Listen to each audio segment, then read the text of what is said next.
Assalamualaikum warahmatullahi wabarakatuh. Perkenalkan, nama saya Najla Pati dengan NPM 2308260014. Pada blog CMH ini, saya akan menjelaskan tentang homeostasis. Yuk kita masuk pembahasannya. Homeostasis adalah kemampuan tubuh untuk mempertahankan kondisi internal yang stabil meskipun terjadi perubahan lingkungan eksternal. Konsep ini penting karena tubuh manusia hanya dapat berfungsi optimal dalam rentang kondisi tertentu, seperti suhu tubuh, kadar gula darah, dan pH. Tanpa mekanisme homeostasis, tubuh tidak dapat bertahan hidup dengan baik. Lalu ada komponen utama dalam homeostasis. Homeostasis melibatkan 3 komponen utama yang bekerja secara terintegrasi. Yang pertama, reseptor atau sensor. Dia mendeteksi adanya perubahan atau stimulus dari lingkungan, internal maupun eksternal. Lalu yang kedua ada pusat kontrol atau control center, biasanya otak atau hipotalamus. Membandingkan kondisi saat ini dengan nilai normal atau set point dan menentukan respon yang diperlukan. Yang ketiga, efektor. Organ atau sistem yang memberikan respon untuk mengembalikan kondisi tubuh ke dalam normal, ke keadaan normal. Lalu, terdapat 2 mekanisme utama homeostasis.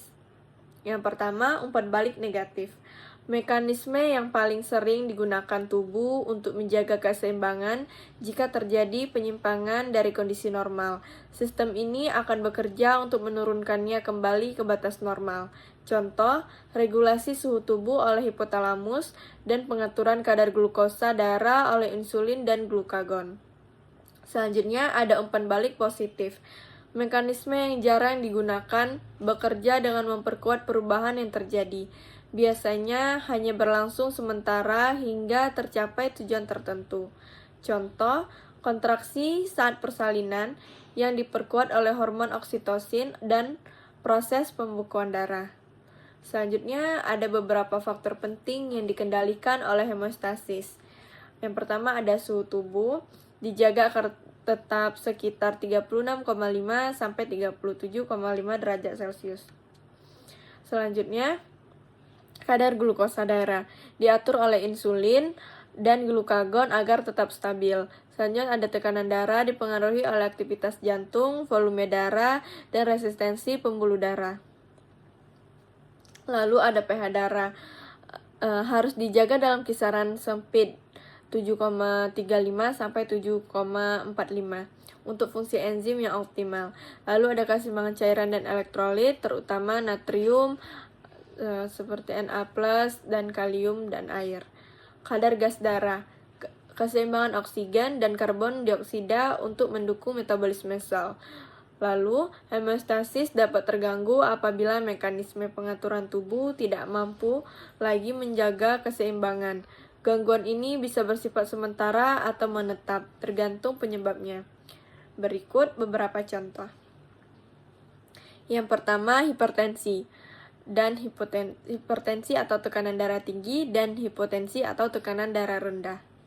Terjadi bila sistem kardiovaskular gagal menjaga tekanan darah dalam batas normal. Hipertensi dapat meningkatkan risiko penyakit jantung, stroke, dan gagal ginjal. Sedangkan hipotensi dapat menyebabkan pusing, lemas, bahkan pingsan karena aliran darah ke otak berkurang. Selanjutnya ada diabetes mellitus, gangguan pada regulasi kadar gula darah akibat produksi insulin yang kurang. DM tipe 1 atau resistensi sel terhadap insulin seperti diabetes tipe 2.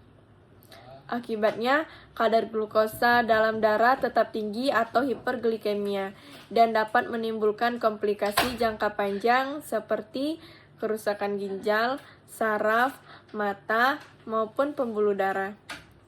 Gangguan termoregulasi seperti hipertermia dan hipotermia. Hipertermia terjadi ketika suhu tubuh meningkat terlalu tinggi.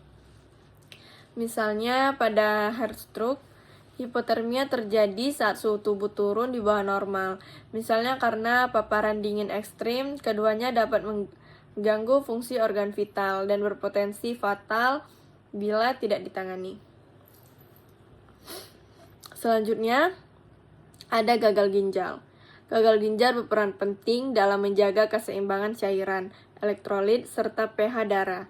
Pada gagal ginjal, kemampuan ini hilang sehingga menumpuklah zat sisa metabolisme dalam darah atau uremia, dan menyebabkan ketidakseimbangan elektrolit yang membahayakan. Selanjutnya, peran sistem tubuh dalam homeostasis. Yang pertama, beberapa sistem tubuh ini memiliki peran penting dalam homeostasis, yaitu sistem saraf, mengatur respon cepat terhadap perubahan dengan impuls listrik. Lalu selanjutnya ada sistem endokrin, mengatur respon jangka panjang melalui hormon. Lalu sistem peredaran darah, mendistribusikan oksigen, nutrisi, hormon, dan mengangkut zat sisa metabolisme. Lalu sistem pernapasan, mengatur keseimbangan oksigen dan karbon dioksida dalam darah. Lalu ada sistem urinaria atau ginjal, dia menjaga keseimbangan cairan, elektrolit, serta pH darah. Lalu sistem pencernaan, dia menyediakan nutrisi yang dibutuhkan untuk energi dan metabolisme. Baiklah, sekian penjelasan saya. Terima kasih. Wassalamualaikum warahmatullahi wabarakatuh.